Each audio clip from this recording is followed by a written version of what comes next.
You've got to respect it. Whilst men's rugby scrambled to sort an end-of-year test programme full of fixtures, the women's side of the game just looked at the current situation calmly and asked, what's the one fixture people really do want to see? We'll just give them that.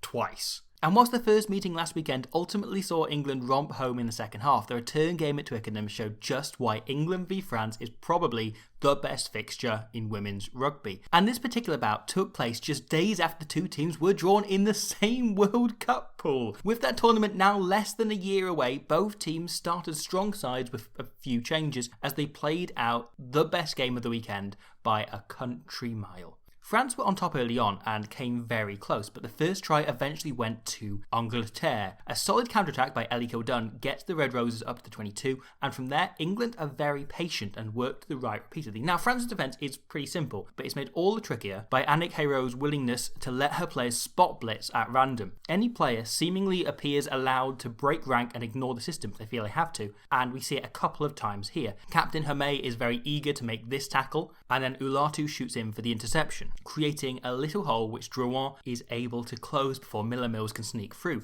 This kind of system can lead to huge try savers and big hits and interceptions, but it's also pretty open to becoming disorganised. And Daly McLean notices a huge amount of space blindside and swings round, bringing centre Harrison with her. Bertrand reads this and comes in to try and take woman and ball. This would be one of those try-saving moments, except the ball has other ideas. It bounces past Daly McLean and sits up for Harrison, who can sprint in to the corner to score the rugby.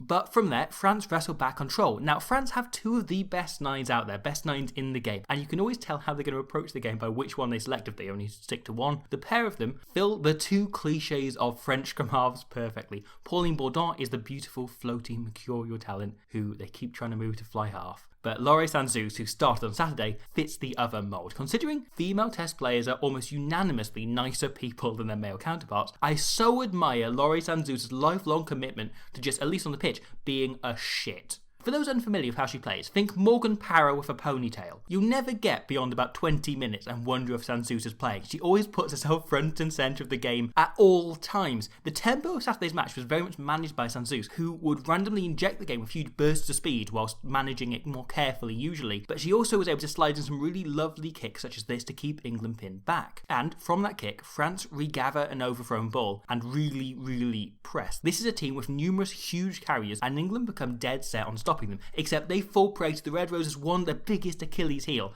which is that the pack overworks. There's always a real fight and dog about an England goal line stand, but there's not always the organisation to go with it. And here, Alex Matthews makes a fantastic tackle to drive France back, and then the rest of the pack set for the next runner. Except they never seem to look up and see the next runner isn't there. The France don't have a next runner. Barnet instead is stood behind the ruck and switches blind, where only Daly McLean is covering. She does well to track across, but Barnet just needs to give it on to Emmeline Gros to score in the corner.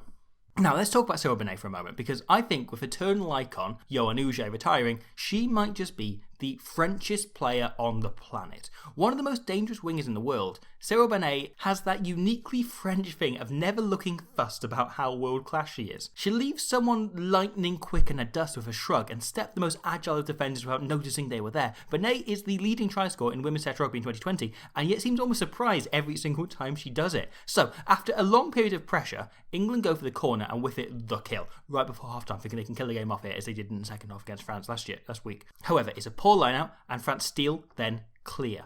England attempt to counter, and then spread it wide, with Lagi Tumani, the niece of former Fiji captain Akapusi Ngera, trying to live up to her Islander roots and throw an ambitious offload. Doesn't quite work, France recover, Sanzous clears, Daly McLean covers it, and spots some space down back in that corner from whence it came. This all happens very quickly, and with the line-out having happened on the far touchline and possession changing hands several times, England have had no chance to set their defence properly, and fullback Izar spots this. Prop Vicky Coimbra is left alone covering the wing, with only fellow forwards for any kind of support, all having had no reason to leave that side since the line-out. Miller Mills has a huge work rate and manages to track across to help Coimbra out, but Izar switches it back into Barnet. The closest England defender is prop Shauna Brown, who has frankly no chance. Barnet flies past Riley and is left with just Kildun to beat, and Izar outside it. Barnet begins to transfer the ball between hands, and Kildun takes a split second to look up and assess her options, except it's too late. Barnet didn't even bother doing that and just skins the fullback to score out wide in the corner. It's a great try. However, ever eager to remain as French as a baguette with a cigarette in its mouth,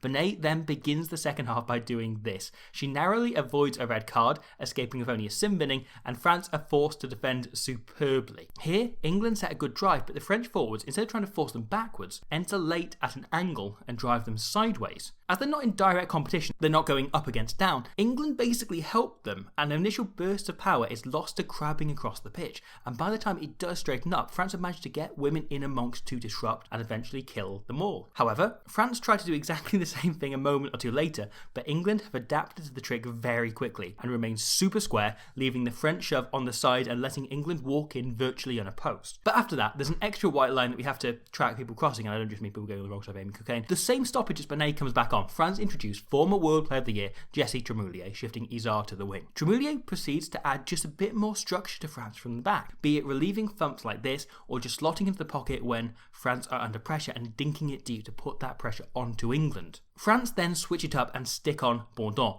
who makes an immediate impact, introducing an incredible pace to the French attack for the first few phases. She lets the English defence fixate on her, Olatu to smash over the gain line, and then Bourdon is right there to whip it away, and then again and again, and she invites Joyeux on for a great carry, and then once she's done, she's a big carry. Whew. France boldly send a 3-woman pod down the blind side, which is pretty rare, but you think it's going to be a big carry aimed at a winger, only for Undaye to draw and pass. Bonnet drifts outside Kildun just as the ball is thrown and is able to pull off a second superb, excellent, very good finish in the corner that you'd think would kill the game. 12-point lead. What? Not much time to go. Except right before that stoppage, England did something I've never seen before. Coach Simon Middleton decides it's time and brings on the entire bench. All 8 players, including somebody called Emily the Scarrett woman, comes on. They come on all at once, all 8 substitutes, and before too long, their impact starts to show.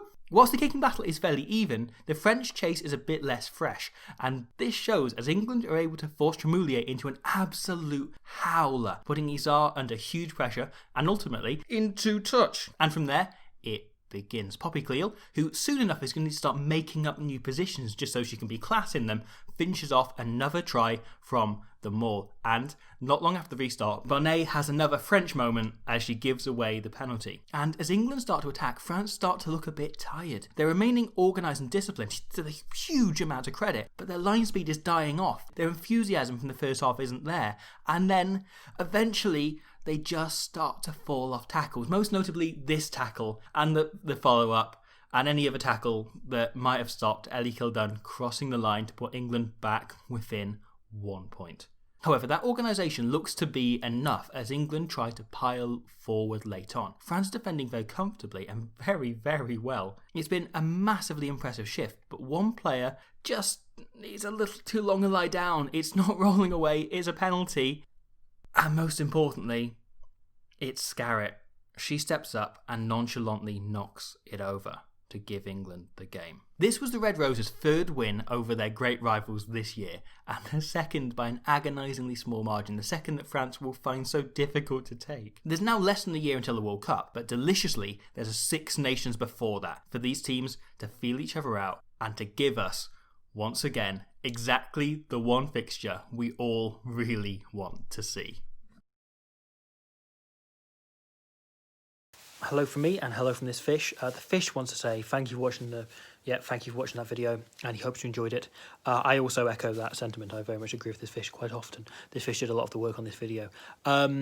There's plenty more out there on the channel if you want to have a look. There's even stuff on the Tri-Nations. You've got a few more days to watch my video on Argentina beating the All Blacks. 20 minutes of in-depth stuff on that. There's 2 videos on the Women's Six Nations if you want to have a look there. I always want to do more on women's rugby, but sometimes it's just time, as with I'm unfortunately not going to get to Scotland-France from the Autumn Nations Cup, which is a shame. I would have liked to have done it, but sometimes you just run out of time before the next round is played. Hopefully I'll manage to catch up on some of it afterwards, but we'll see how things go. I've also got a podcast I'm doing on the 2011 Rugby World Cup. There's a new episode going up today. If you want to have a look at that, on Italy's win over the USA and much more beside. So hopefully you'll enjoy that. Hopefully you're having a lovely time, and I'll see you all again very soon for more rugby. And the fish says, I can't possibly repeat that.